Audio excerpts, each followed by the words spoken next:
So we always open every assembly by asking kids as they're filing in, taking their seats, to go ahead and scan the QR code up on the screen, which is showed here.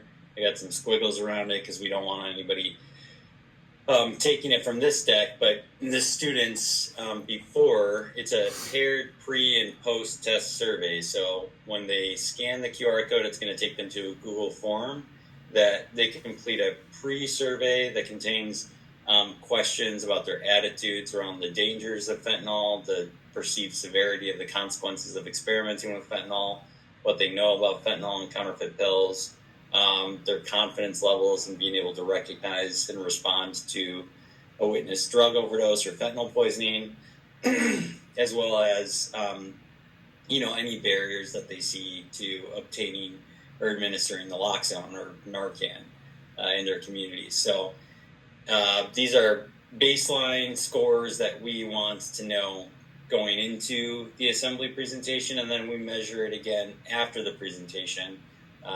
It's through the same QR code. They just leave the Google form up after they've scanned it, finish the pre-survey. It takes them to a stop page, and then at the end of the assembly, we ask them to complete the post-survey.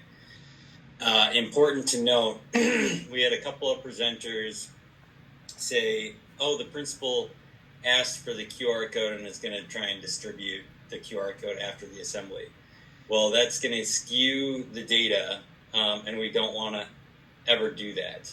So it's kind of pointless just distributing it after the assembly, because then everybody has already seen, the whole assembly, and it's just going to skew the data to the right. So we don't want to, if they're unable to take the survey or take out their cell phones or something, and we need to have a workaround for different districts on doing that with their students, then that's something that we'll address at the district level or at the school level.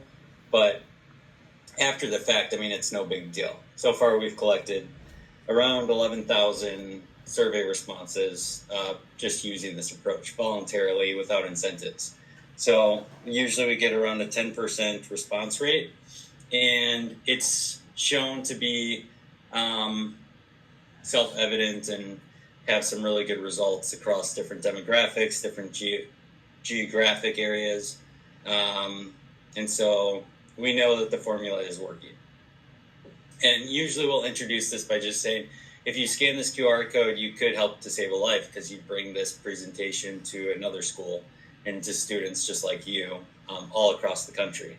So if you could please fill out the pre-survey, and then we'll get started here soon. And this is as students are taking their seat. Usually during the setup process, I'll ask the principal and say, we have a QR code that we display on screen. If the students aren't allowed to bring their cell phones, could you please have them, make an announcement to their teachers they can bring their cell phone down for the assembly. I can't see hands raised or anything because my screen is only showing the PowerPoint, but I heard if somebody has a question. One of them was from Tanya, who is Central Time, so she missed the first part because she thought it was Central Time. That's on my fault for not qualifying that. But at the end, I'd love to hear and have everybody hear Tanya's experience on her first go-around in Louisiana, Baton Rouge, where she was. It was great, but we'll have to hear that at the end to get this whole thing in a half an hour that Jack's doing. Go ahead, Jack. Yeah, but that's great. I'm glad that you're able to hop on again, Tanya, as well as do that presentation down in Central High School in Baton Rouge. So our program is based on this health belief model of behavioral theory. It's been implemented in different drug prevention campaigns for adolescent populations with good effect. So it looks at modifying the attitudes across students' perceived benefits of carrying naloxone and administering it, their barriers to actually accessing and administering Narcan, the susceptibility that they have to a drug overdose, either personally experiencing one or witnessing one, and then the seriousness of the consequences of experimenting with substances that could contain fentanyl, as well as their self-efficacy or confidence levels to recognize and respond to a drug overdose. Hopefully those signs and symptoms of a drug overdose act as a cue to action to engage in positive health promoting behaviors like reducing substance misuse, not sharing medications, calling 911 in the event of an emergency, or carrying naloxone to always be prepared. So we can call this evidence-based because, like I said, we've had over 11,000 survey respondents since the inception of this model and this program, and usually across all demographics now. Thank God, because we've really worked on the program fidelity and just implementing it consistently across areas. We see around over a 30% reduction in the barriers to accessing and administering naloxone use. A lot of this is because we always highlight local resources of where students can obtain naloxone. We go over how to obviously recognize the signs of an overdose and respond, where we see around 20 to 25% shifts in increasing their confidence to recognize and respond to those overdoses, and then also increase their knowledge about fentanyl and counterfeit pills quite a bit. Those are kind of the largest areas that we see really positive changes, as well as we see large students, around 80%, saying that they are likely to share the information that they shared with a friend or a loved one after the presentation, which is really what we want. So very positive student feedback. Greatest, most impactful presentation that I've seen in the 50 years of my school time as a superintendent. If any schools are pushing back, please let me know so that I can get you in front of their kids. Parents talking about bringing it around the dinner table, how impactful that is. Teachers thanking us for sharing our story, and they can appreciate, that students are really locked in. Students noticing that other students are in tears. This isn't a typical don't do drugs or don't smoke cigarettes or vape presentation because it's bad for you. It was real, relatable, and different. It really made an impact, and you could tell kids were crying, and that just doesn't happen. And outside of this, we have just a ton of students who come up either in tears because they're super empathetic with the loss of our loved ones, or because they personally lost somebody, or because they're worried about a sibling or a family member at home, or they might have gone through a traumatizing experience. I mean, every day is different. The young man who approached us yesterday, he was 4 months clean off opioids, and he was just super appreciative that we came and shared this message with other students, because he's a living miracle today. So it's always different, but we always get some little miracles coming out of these assemblies, and these students are just awesome. So after this survey's done, we ask everybody to guess how many people in the United States they think are dying from fentanyl poisoning or overdose every year. And students will say 1,000, 1 million, and we'll say, let's see how many. And it comes out to be about 279 people dying every single day in this country from overdose. 70% of that is from fentanyl. That's like a commercial airliner going down every single day in this country. And usually I'll say that's enough to wipe out this whole student population in less than a week. So let that sink in. Then we introduce who we are. We're all bereaved families on a mission to really end the slaughtering of our youth from fentanyl poisoning and overdose by raising awareness on the dangers of fentanyl, counterfeit pills, and effective overdose response measures. And ultimately we do this because we want to save lives, right? I don't know anybody in the student audience, but I always know that they have hopes, ambitions, dreams for a bright future. And I want them to go out and live those dreams. My brother's was cut short. I don't want theirs to be cut short, which is why we're there sharing our stories and spreading awareness. And then we step into, we're going to show you a movie. It's called Dead on Arrival.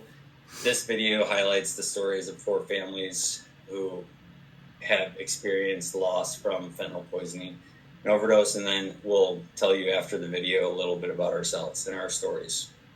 So we show this video. It's about 14 minutes long. Students are just dead silent. And something I failed to mention in the beginning is often, when my dad is opening a presentation, he likes to say, this is very personal to me. I lost my son to this, which is why I'm here today.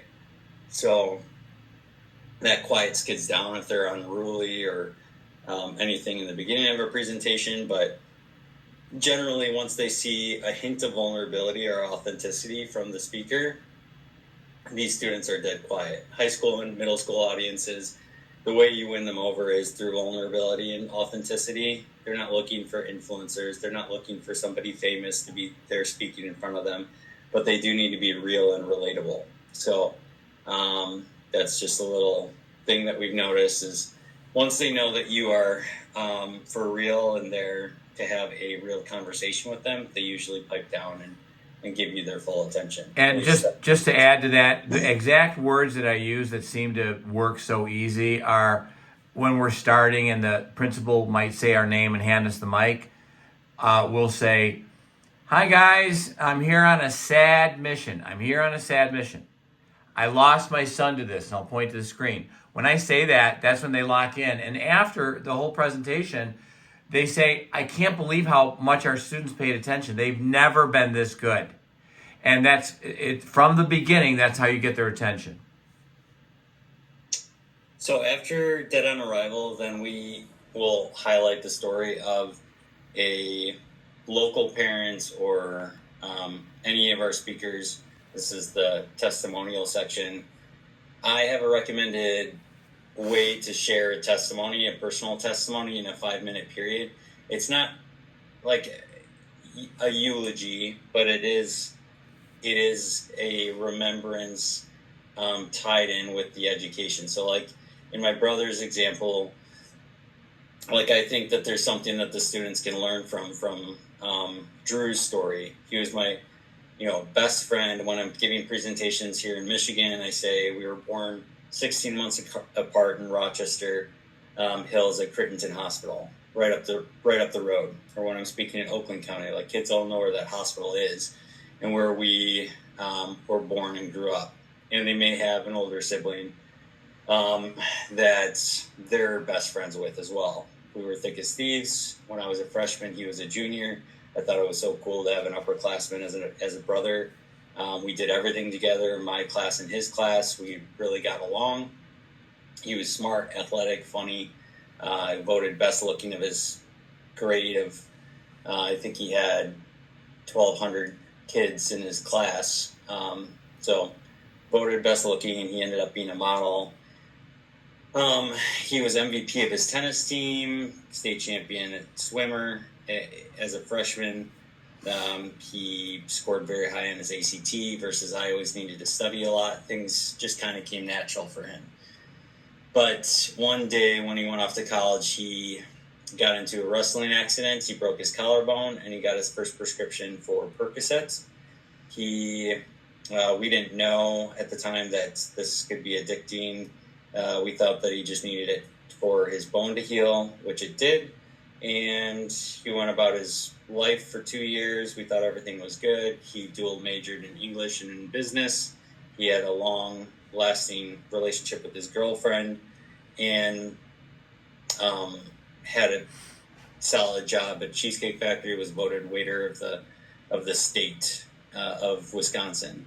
So we had no reason to suspect that he was struggling. But 2 years later, he broke down on a sofa and said that he couldn't get off of opioids. He was addicted. After he broke down, we did get him help. He got into a rehab. He was sober for about 2 years. During the time that he was struggling, I remember crying every day, wondering if it would be the last day, week, month that I got to spend with him. But during his sobriety, we just saw a complete transformation, a complete turnaround.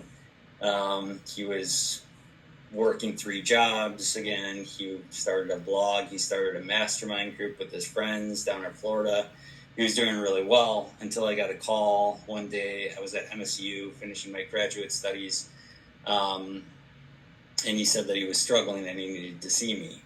And I said, I can see you after I finish my finals. And Drew said, that's too long. And 24 hours after that phone call, he was dead. I got the call from his friend Erwin that Drew was dead. And I asked why nobody was doing CPR. He said EMS was there, and it appeared that Drew had passed away for a while. Turned out that Drew, on his last day, was with his friend Rico. He was nodding out, falling asleep. His eyes were a little bit off. He didn't appear the way that he usually appeared in the world. And Rico thought that Drew just needed to sleep that off. So Rico dropped Drew off at his sober living home. Drew gave him the thumbs up as he walked into his sober living home that Drew was okay. Drew fell on his face, chipped his tooth, fell on his bed, and never woke up. I had to deliver the news to both of my parents that they lost their firstborn son and my best friend. And I had to stay on the phone with my aunt as she described his body being wheeled out in a body bag in front of my aunt and my younger cousin. The next decade of our lives was a complete disaster, and it's something that I want to prevent every other human from having to go through. That testimony goes into longer than probably 7 minutes, but usually I'll cut it down to like 5 minutes. I'll focus more on what happened instead of who he was, but I kind of, in my mind as I'm going through it, I think of who Drew was. I give 2 or 3 examples of who he was to me, and then what happened or what he was like, and then what happened with the final days, and then what I hope people kind of take away from it. So if you are with a friend who's exhibiting signs of an overdose, which we're going to teach you about in this presentation, please call 911. Please check on that friend. Don't just leave them in their house. If naloxone was available, or in Drew's sober living home, or he was with a friend who had naloxone, he could have been reversed. He could still be here today. And that's, ultimately we want to create heroes in the audience who are able to respond. And one thing I'll add is, even though your testimony of your child is 5 minutes of a 45 minutes presentation, it's literally the linchpin of it. The DEA tells us, oh yeah, without your stories, we're just cops lecturing kids about drugs. It's a cliche. Your story is the star of the day, period. And it's saving lives. But I had to add how important that was, even though it's short. And we're short because we're playing a game of 45 minutes. The reality of school changing classes. Go ahead, Jack. Yeah, so after our presentation, when we introduced the students to a young girl named Rain. Rain was educating her college freshman classmates about the dangers of fentanyl and prescription drugs, noting that just a small amount of fentanyl can kill you. And then, can you guys hear that? Probably not. I can hear it. Oh, you can? Actually, not really a very serious case. A small amount of fentanyl can kill you, and it's very, very scary. And it's an epidemic killing millions of people. It's a growing problem in the United States. So 1 month after Rain filmed this PSA to her classmates, this is Rain, and she died of fentanyl poisoning. So how does somebody educating their classmates end up succumbing to fentanyl poisoning? And the answer in Rain's case was she was offered a Xanax at a pool party. She had taken a Xanax in the past. She actually, the last Google search on her phone was, what does a real Xanax look like, which her mom later found.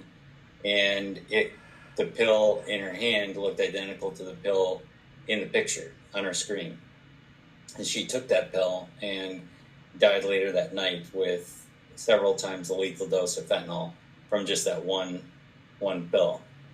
So Rain knew about fentanyl from her PSA, but she might not have known about counterfeit pills and counterfeit Xanaxes. But she was, there was no way of her differentiating between a real Xanax and a fake Xanax that ended up taking her life.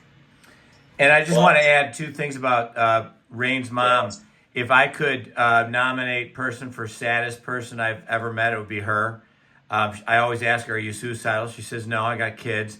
But even through her grief and her despair, she fought through and she got Rain's Law passed last week. And it is mandating fentanyl education in every school in Oklahoma. Pretty cool that way. Yeah, it's really cool what she's doing. After Rain's story, to highlight just why this is America's number one problem, is if you total up famous deaths by category, from drunk driving, all the Americans who lost their life during 9/11, childhood cancer deaths under the age of 30, childhood cancer deaths in 1 year, COVID deaths under the age of 30, and all Americans who lost their life during the Vietnam War, it still totals less than just the number that we lost in 2024, this 80,000 number by overdose.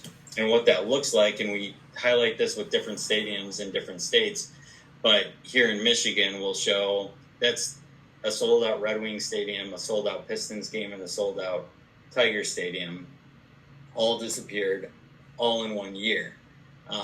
Like we said in the beginning, it's like a plane going down every single day in this country, 365 days a year. If that was happening, people would be talking about it. More people need to be having this discussion as well. Another way to highlight, there are 110,000 people that fit in Michigan Stadium. This is the number that we lost back in 2023. So the number has gone down, but it's still impacting everyone across the board. Famous people, people like you, people like me in this country every single day. Prince, Mac Miller, Angus Cloud are just a few of the headlines buried that you may not know passed away from fentanyl poisoning. But, you know, whether you live on Wall Street or under a bridge, fentanyl is here and it's affecting us all. So then I introduce kind of the education piece after this really emotional tie-in that's front-ended in the presentation. We say, look, we're not just here to tell sad stories. We want to also educate and raise awareness on, you know, the dangers, obviously, that the youth face today. But we also want to teach you how to recognize the signs of an overdose and how to respond with nasal naloxone. Raise awareness about the potential consequences of substance use so you know what you're getting yourself into. And also connect people with important community resources like local coalitions, free naloxone in the community, things like that. So to look at the numbers, I'm going to whip through these slides, but back in 1999, we lost less than 20,000 Americans to drug overdose. In 2023, we lost 105,000 Americans to drug overdose. The year prior, 110,000. So the numbers have gone up and up and up, decade over decade, which is pretty infuriating. And especially with the emergence of fentanyl, we see massive spikes. 70% of that's driven by fentanyl. Why are we talking to adolescents? Well, between over a 2-year period, we saw over 114% increase in adolescent overdose deaths. Only a third of those deaths had any history of opioid use, yet 90% of them were opioid related, which tells me that the majority of these were first-time users or people who were experimenting with opioids for the first time and then dying. And a major reason that they're dying is because of fentanyl. In the adolescent population, it's actually around 80% of these adolescent deaths are from fentanyl. And in the adult population, it's closer to 70%. But 1 in 4 of the youth are dying with evidence of counterfeit pill use. So a large majority of this is with counterfeit pills. And about 2/3 of those that died had a bystander present, meaning a parent or a sibling or a friend in the same building in the next room as the person was actively overdosing and dying, who may have been able to respond. But a large reason for the non-response in these situations is because there is no suspicion that there's any drug use going on at all. And to get into what counterfeit pills are, these are pills that are being mass-produced by criminal drug networks. They're using America's brand awareness. We all recognize brands like Pepsi, Coca-Cola, Nike, brands that we know and trust and consume on a regular basis. In the pharmaceutical industry, these are brands like oxycodone, Vicodin, Xanax, Adderall, anything with a street value that people may have taken, any drug shortages in this country that drug dealers think that they can kind of exploit. The drug dealers are using the exact same pill dyes and pill presses that real pharmaceutical manufacturers are using. Anything that you don't get from your doctor or from a licensed pharmacist in this country, you cannot trust, you have to assume is illicit and contains a potentially fatal dose of fentanyl. These pills are being widely sold on e-commerce platforms and social media platforms, which is why it's so scary and why it's affecting our youth population. And they often contain fentanyl or methamphetamine. Probably about every pills today that are seized and tested from our DEA labs contain a potentially lethal dose. And this is what a potentially lethal dose looks like. It's on the tip of a pencil. You can imagine how much of that lethal dose can fit into a counterfeit pill. Examples of counterfeit pills from oxycodone to Adderall. These are not the same drug classes. These are 3 different drug classes that all contain fentanyl and pill filler. If you look at the counterfeit versions on the right hand of your screen versus the left hand or the authentic versions, they're virtually identical. There are some differences that we can notice in the second example, and I'll usually ask students to call out those differences. They'll say color, the markings, the X on the one, the R on the other. Yeah, so we see color differences, size differences, shape differences maybe, but even these things can be easily explained away by a drug dealer. Like, I could only get the yellow ones this time, or the pharmaceutical manufacturer changed, or this is just the generic or off-brand version. If you don't know that these pills are being filled with fentanyl, and any pill that you get from somebody other than your doctor or a licensed pharmacist contain fentanyl, then you can see how easily people are getting duped or tricked to take these substances and why so many people are dying from fentanyl poisoning. Fentanyl powder is also being added to our street drug supply, like cocaine, heroin, methamphetamine. What is an opioid overdose? Then we get into what is an actual overdose. We all have these opioid receptors in our brain because we all have a naturally occurring opioid in our bodies called endorphins, or if anybody's heard of runner's high or exercise high, that's endorphins rushing through our bodies. And because we have these opioid receptors in our brain, when we take an opioid like a Norco or something after a surgery, if we get a bad bone break or something and are prescribed something from our doctor, and we take that, these opioids are going to bind to these receptors in our brain and block the signals from the brain to that site of injury of pain. But if we take too much of that medication, like in the event of an overdose, or if we're accidentally exposed to a lethal dose of fentanyl and a fentanyl poisoning, these receptor sites are going to get flooded with opioids, and it's not only going to shut down those signals for pain, but it's also going to shut down the signals for breath from the brains to the lung. Now, luckily, naloxone, or Narcan, is a safe and effective medication whose sole purpose is to reverse the effects of an opioid. Goes for opioids like heroin all the way down to fentanyl, any of the drugs in between that we could be prescribed by our doctor. Methadone, morphine, Percocet, codeine, anything that you can think of, this reverses the effects of. Other than, it will not reverse the effects for a benzo, like a Xanax. It won't reverse the effects of an alcohol overdose. Only opioids. And how it works is actually these receptor sites, these opioid receptors in our brain, have a stronger attraction for the naloxone or Narcan molecule than opioids. So when they see the naloxone floating around in the synapses in our brains, they'll release My the grave opioids apologies. that are attached to them and grab onto that naloxone molecule, restoring those signals for breath from the brain to the lungs. And it creates this protective barrier so those opioid molecules cannot rebind to the receptor sites. But it's important to note that naloxone only has a 30 to 90 minute half-life, meaning it'll wear off in 30 to 90 minutes. So it's important that whenever you give this medication that you always call 911 so that more of that medication can be on the way in case you don't have more on site, because EMS and law enforcement all carry this medication routinely. This medication is non-addictive. You can give it as many times for as many doses as you need to until the person starts breathing again. Its only effect will be on opioid reversal. It can cause sudden withdrawal, which can be an unpleasant experience, but it will have no effect on the individual if an opioid is not present. So I can give this safely to an infant. I can give this to a dog who may have gotten into something they shouldn't have. I can give this to an elderly person. I can give this to you. I can give this to me. And it will have no effect unless an opioid is present. That's important to know because you do not need to be a medical professional to administer this medication. If you suspect that you notice one of these signs and symptoms of an opioid overdose, you can give this medication knowing that it will only have a positive effect if somebody's experiencing an overdose, but it will never cause harm. Signs and symptoms of opioid use, we differentiate these from overdose just so kids know the difference. But with use, you may see signs like Drew is exhibiting, like the nodding out, falling asleep, kind of slurred speech, pinpoint pupils, itchy skin.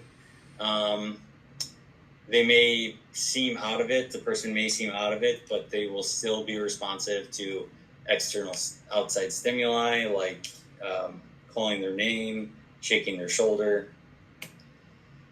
Now, one of the hallmark signs of opioid use is the pinpoint pupils, though. So some of those symptoms can be explained away, like the nodding out, falling asleep. Maybe the person was just tired. But the pinpoint pupils are kind of a hallmark sign of opioid use. So it's normal for people's pupils to react to light. When we go into the bright outdoors, the pupils are going to get small to not allow too much light to hit the back of the eye, protect the back of the eye from too much light exposure. In a dark lit room, the pupils are going to dilate or get big to allow more light to hit the back of the eye. But when we're on opioids, the pupils are going to get small and they're going to stay very, very small and pinpoint. And they will not change no matter what the light exposure. So that's how you know that an opioid may be on board. Now, in an event of an overdose, you're going to see those pinpoint pupils, but the person is going to be unresponsive to outside stimuli. So no more shouting their name, shaking their shoulder, they're not going to respond. We also know that opioids have an effect on the person's breathing centers. So we're going to notice that their breathing either stops or shallows. And because they stop breathing, we're going to see skin discoloration because there's no oxygen circulating in the blood. So we're going to first notice that in the thinner skin areas like the fingernails and the lips are going to turn blue or purple in lighter skin folks. In darker skin folks, that's going to look like a gray or ashen appearance. And the person may be very pale or clammy. And you also may notice with a person who's overdosed, snoring or gurgling sounds. This is not them breathing. This is like a brain reflex that, oh no, the lungs aren't doing what they're supposed to do. I need oxygen. And this is like a brain reflex. This is not the person actually getting air into their lungs. So they still need help breathing. So if you notice any of these symptoms, we have 5 steps to save a life. The first step is always to shake and shout. Shake their shoulder, shout their name, hey, are you okay? If they are not responsive, first thing that we're going to do is call 911. There are a few reasons for this. One, I always ask the kids, how long does naloxone last in the body? They say 30 to 90 minutes. They usually can still remember that from a few slides ago. So I say, great, you guys are all awake and listening. So it only lasts in the body for 30 to 90 minutes. I need more of that medication on the way. We also know that first responder or dispatcher is going to be able to walk you through how to administer CPR or perform other life-saving measures for that person that experienced the overdose if you need them to. So if naloxone's not working, they can walk you through how to give rescue breaths, how to do chest compressions, all that stuff. 911 also enacts the Good Samaritan Law, which here in Michigan differs from other areas, but here in Michigan, this will have legal protections so that I cannot be sued for doing everything in my power to try and save a person's life who experienced a life-threatening event, like an overdose. So if I am doing chest compressions, I break the person's ribs, I can't be sued for trying to save that person's life. This also holds legal protections from minor drug possession and drug paraphernalia charges, which extend to alcohol and marijuana. So if I am at a party and I suspect that somebody has experienced an opioid overdose or an overdose, and I call 911, those first responders are going to arrive on scene. They're going to confiscate the drugs that are there. They're going to get rid of those drugs, but they're not going to hold me or prosecute me for minor drug possession or for drug paraphernalia. That protection that I get also extends to the victim. So the person that experienced the overdose is also going to be protected by this law in the state of Michigan, which is important for students to know. This law was put into place to prioritize saving lives over criminalizing minor drug possession or drug use charges on adolescents. So please call 911, even at a party. You won't get in trouble here in Michigan. And I update that based on where the presentation is being done. Obviously, naloxone distribution laws and Good Samaritan laws differ by state, but I always update that, and we can talk through kind of the wording on that. But I put this specific wording of the law so that it's very detailed and specific for each state. So naloxone, then I'm going to take out my first dose of nasal naloxone. I usually have my training device to show kids that it comes in a blister pack like this. All you do, if anybody's used a nasal spray or a Flonase for allergies before, it works exactly the same. You just peel the back, let the applicator fall into your hands. Careful not to push the plunger here on the bottom. I hold it between my pointer finger and my middle finger, and then I have my thumb on the plunger, and I'm going to place the applicator into one nostril. Push the plunger, you're going to feel the full spray of the medication into that person's nose, and then wait about 2 minutes for it to take an effect and get absorbed by the mucous membranes in the nose. I have a basement full of this stuff, so I spray one on stage for dramatic effect and shows the mist coming out. Yes, he likes to do that. But yeah, and we can get, I think we have more of these training devices too, to get out there. But otherwise, I just describe, the picture on the screen. Take this applicator, shove it into the person's nostril, push the plunger, give the spray. There's no need to prime it, no need to prep anything. It administers the full dose with one spray, and then you wait about 2 minutes for it to take an effect. If the person is not breathing, then you can give them CPR, or that dispatcher can work with you to give rescue breaths. If they are breathing, then you're done, and you place them on the recovery position until 911 arrives. If they're still not breathing after 2 minutes, you can give a second dose of nasal naloxone, except instead of, you're just going to do exactly what you did before, except in the opposite nostril.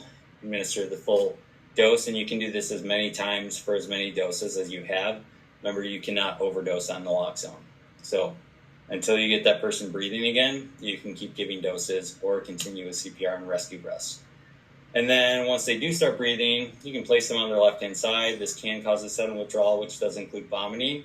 So you place them on their side to make sure that they're not aspirating on that vomit if they do end up vomiting. I just would tell them, you had a medical event, I gave you some medication, help is on the way. And then just give them space because you don't know how they're going to respond. One of the symptoms of opioid withdrawal is the immediate urge to use again. So a lot of people, and this is known as the Lazarus drug, so they'll go from looking like they're deceased to awake and alert right off the bat because they're able to breathe again and function normally. There's only about a 7 to 10 minute window between brain death, though, so it's important to get this medication to them as quickly as possible. Then I go over community resources. We have these porch boxes all over Oakland County and Wayne County here in Michigan. There's also vending machines. We put a heat map together on narcannow.us that highlights all the free Narcan available in the state of Michigan, as well as other states and areas that we're speaking in. So, and we will update that as we continue to grow into different areas. But it's just an easy, centralized way of telling the kids, you can go to this website, find out where free Narcan is in your community, and get naloxone. It's also available over the counter for about a $50 to $60 value, but there are lots of community coalitions and organizations that give this out for free and have this available for free in the community. We always highlight local coalition. So this one was for Clawson, but I always like to highlight the local coalition that usually works with the school that the students might be familiar with if they want to continue the conversation with the coalition or reach out and schedule a training, because a lot of them provide naloxone trainings outside. We also deliver this book, Victoria's Voice book, to the schools. It comes in 32 books in a box, and we give 2 to 3 boxes per school, depending on, if the school wants more or less. We just tell them to reach out to us and ask for more, and we'd be happy to send them to them. But Victoria Siegel suffered from mental health crises or anxiety and depression and some substance use throughout high school and middle school. Her friends didn't really know that she struggled with this stuff. Her parents didn't know, but she did write about it in her diary. And she told her parents that if anything did happen to her, that they should go ahead and publish her diary. So they did, and it's called Victoria's Voice. It's really impactful for students because it's all in her own handwriting and has pictures of prom. You kind of just see her journey and her struggles written down on paper, and then it's paired with a lot of great prevention resources at the end, which is really impactful for the students and the administrators. If they want to give it out, I encourage administrators, this is something you could have in your counselor's office.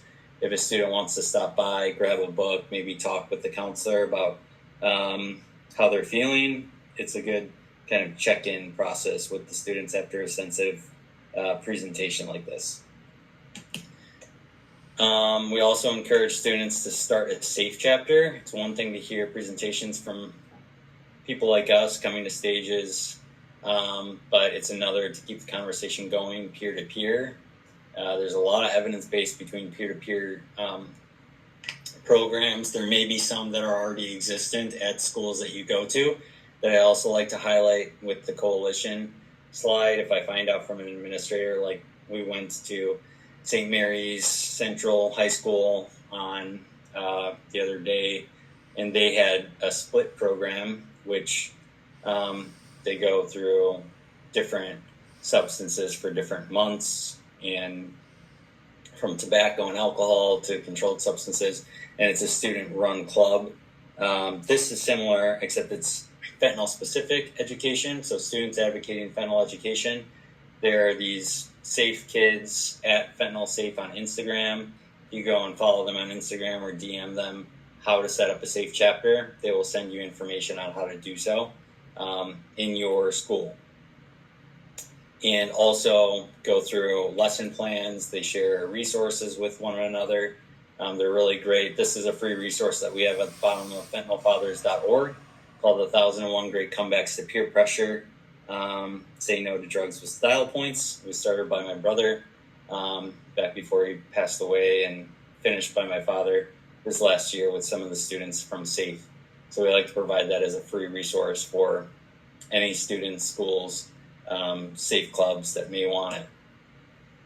Mike always closes out with his testimony, unlike how I do my testimony, which is who he was, what happened, and then, my wish kind of for the audience. Mike tells Brian's story he just focuses on 2 stories about Brian. He'll say, I can tell you that I miss him every day, but then he'll also focus on two specific stories. One from his funeral, being greeted by a woman who just talked about how impactful Brian was on her journey with calling him late at night one day when she was struggling with suicidal thoughts, and he talked her off the ledge, kind of, and how she wished that she could have saved his son like he had saved her. And then he also tells another story where Brian's friend passed away from fentanyl poisoning 10 days prior to Brian passing away from fentanyl poisoning, and how he wished that, and then Brian said, "Don't worry, Mom, this will never happen to me. I'm Superman." And then 10 days later, he died. So how could somebody who thought that they were Superman still die from fentanyl poisoning?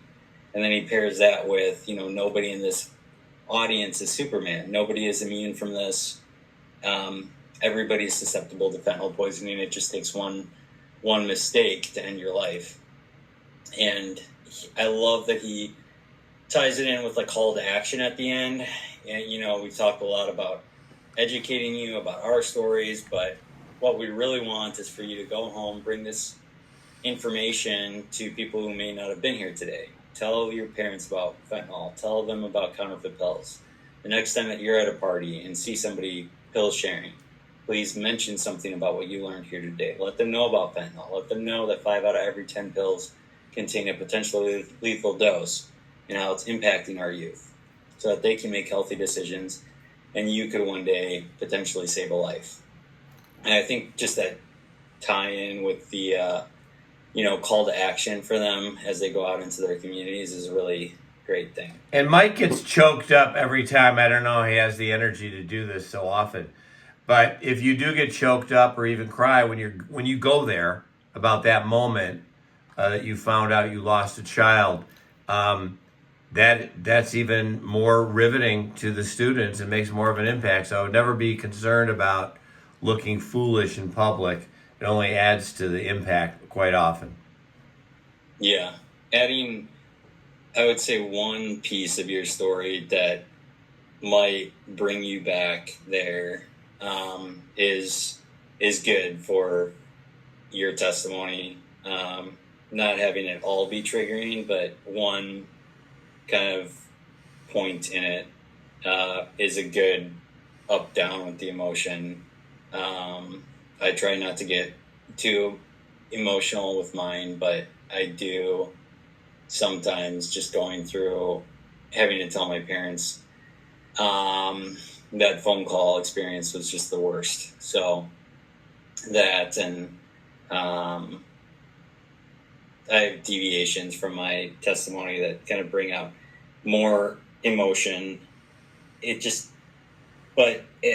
noticed Bob Kiesling has a really good tie-in now, like an emotional tie-in where he had to tell his 3 daughters, look them in the face and tell them that they lost their 2 brothers. And re-experiencing that kind of makes him emotional. But the kids really, again, it's just how they relate and open up, I think, when they see that vulnerability too. Hello, this is Greg. So we say, I'll never try, so I'll never die from fentanyl. All together, we say it in a back and forth approach in honor of my brother Drew. Yes, a Narcan now. Brian And I apologize, I'm training on this right now. You say this with us. I will call you back right after if that's okay. To hear this presentation, it's another to thank you. Admit something with your mouth. We like to close every presentation by just saying this together. So we'd say, I'll never try, and then they repeat, I'll never try, so I'll never die from fentanyl. And then we ask them to please complete the post survey sometime during their day, lunch period, whenever they're able to, and open things up for questions at the end of the presentation. These are just some extra slides going through benefits of storytelling. We don't use scare tactics. This is storytelling. These are real life examples. There's a big buzz around schools about scare tactics ever since the DARE program. We're not trying to scare kids. We are trying to inform them of the real dangers that are affecting their population. faster than any other population out there right now. And we know that storytelling paired with testimony is very effective for drug prevention programs. They're not the same thing. Our goal is to empower students with knowledge, confidence, and a personal connection to prevent our tragedies from becoming their tragedies. We also have a Leave Behind for schools called Fentanyl, Fake, and Fatal. It's a 9-lesson plan curriculum that's available to schools who are interested. It's great for a health class or a remedial course for students who may have gotten in trouble, who need a course on fentanyl or other substances. This also goes over positive modeling behavior for peer pressure situations, goes through positive coping skills, and it's a really, really great resource that we're proud to provide to schools that participate with our program. This reiterates the format for suggested testimony. I have a testimonial worksheet that I'll be sending to everybody in this meeting, as well as a certificate of completion for coming and completing the training. You'll receive an outline in a PDF version of this whole presentation, as well as all the templated communications that Mike uses for his school outreach approach, and the call log. And the testimonial worksheet asks you kind of the questions in this frame, so that you can work through that and figure out what's kind of best for when you present. Another option for the testimonial worksheet would be, focusing on a challenge I face, focusing on a challenge we face as society, and then focusing on a challenge that you face to the kids in the audience is another. However you want to frame it, I would just suggest following a formula, so that it gives you kind of a roadmap of where you're going, and fits it into the time constraints so you can get everything else in with the presentation as well. These are just example videos from Mike and Arthur. I'm not going to get into them because we're running short on time. But learning successes and pitfalls, we've already covered most of them. Anybody who comes up with or wants to do a presentation in their area, I will help to update the presentation. So I'll take the presentation, update. Usually I would update those stadiums to make them relevant to the area that you're going to be speaking in. I'll update the Good Samaritan Law, update the school logo at the end of the presentation and the local coalition that we're highlighting for that area. Outside of that, I just will update the testimonial slide so it includes pictures of your loved one that you're going to be speaking on for the presentation. And then I'll send it to you as a Google Drive link, which you can then download onto your computer and transfer over to a USB drive, so that when we do arrive to these presentations, all of the videos are embedded files into one presentation. You don't have to worry about like hiccups and things with YouTube or online sources that cause delays in the presentation or lagging with streaming services. We like to get to presentations an hour in advance just to make sure that the audio and visual connections and everything is working well. And I request from the school that we meet with an IT person or somebody familiar with their system. Hopefully, I already said authenticity wins the day. High school and middle school age populations really relate with vulnerability. If they see that vulnerability, they'll eat out of your hands, really.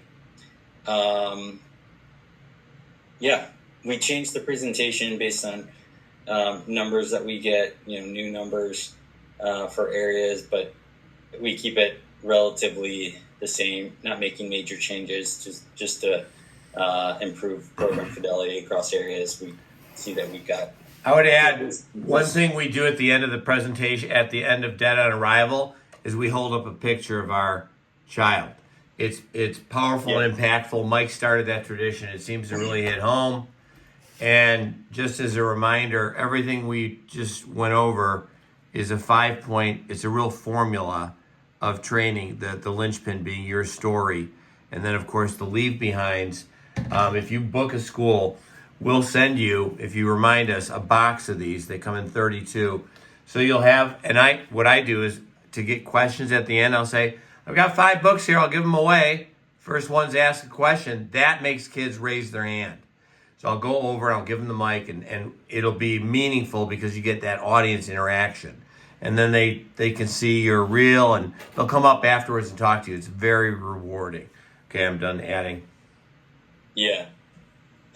Yeah, the picture moment is really, so at the end of Dead on Arrival, there are a bunch of families holding up pictures of their loved ones, and we do the same.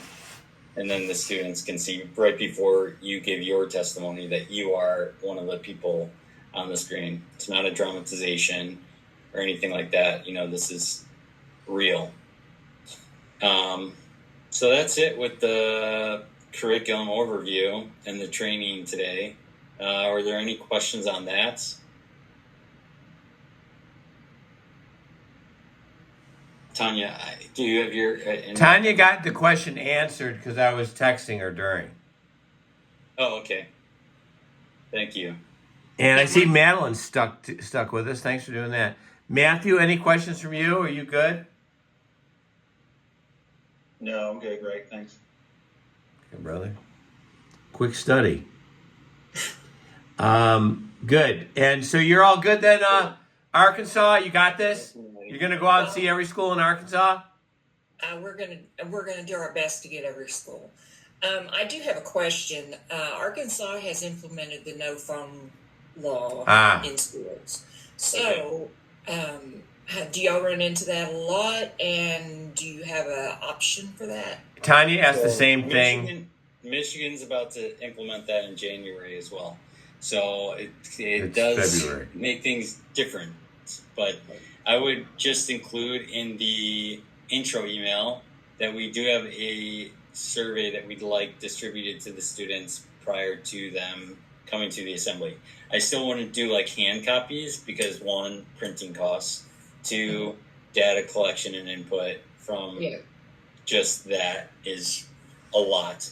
But if there's a recognized period or an email system, or some kids have an iPad that they're able to use for classroom activities, where they can access Google Forms, I would see if the teachers could have the students scan the QR code. I'll put together like a templated communication for that. And yeah, that would be the workaround. So the teachers, because a lot of these teachers, they'll say students aren't allowed to have their phones, but I'll distribute it after in some sort of way. I want to catch them on the front end. Can you distribute it here and then have them keep that survey open so that we can have them open when they come to the assembly. The data makes you a subject matter expert. It really empowers teachers to talk to parents and the media about what you accomplished today. Like there's over 90% are agreed not to do drugs, and that's a big number. And so, but there are workarounds. My guess is you're not going to separate kids from their phones. So No. And I assume I don't know for sure. I'll have to ask Rachel, my daughter, but I assume they're allowed to have their phones. They're just not allowed to use them. But that's me. I don't know for sure. Yeah, they've already made exceptions for us. We're going to have to deal with this going forward. It may be we have to go to a different survey. Right now, we've been able to work around it. Okay. Yeah. I mean, I love our survey plan right now because it's free. It's even though we get 10 to 15% response rate, I mean, we have just to have 11,000 responses on any form. I think for program implementation purposes and knowing that you're kind of on the right track, it's been huge. So it's a great tool. We can come up with workarounds for it. And I know that that's coming down the pipeline a lot of areas. And for But, people looking to get a grant, that kind of data specific to your state is really powerful because nobody else has it. So yes, I just found out yesterday that AORP, which is our opioid funded entity in Arkansas, is giving two of our school districts opioid abatement money to do prevention training. yeah, So I'm excited about that. That's And awesome. I agree. Pre and post surveys are phenomenal. You know, I've done Yeah. Narcan training through AORP, and they did a pre and post survey at the trainings, and it was great to see. You know, first, if you're actually making an impact and they're retaining anything, and if you actually told them something that they weren't aware of. yeah. Yeah, and it's great for feedback on the presentation too. We've gotten lots of great comments and feedback to kind of revise and Adjust. adjust. Yeah. So your governor, as we talked about, is great. I think we can help out. Just getting some attention to her. If there's any muscles she can throw her shoulder into opening schools for you, she's willing. Yeah, you guys are going to make history this year. You're going to save a lot of kids and get a lot of more purpose out of your losses, which are, let's just admit it, the elephant in the room. We have been punched in the face so hard. Most parents never come back from it. And this is our way to come back from it. And it does make a difference. It does help. It doesn't solve our grief, but it certainly gives purpose to it.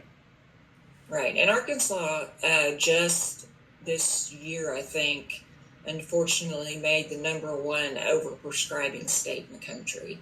I think Louisiana was last year. So really, or year before last, yeah.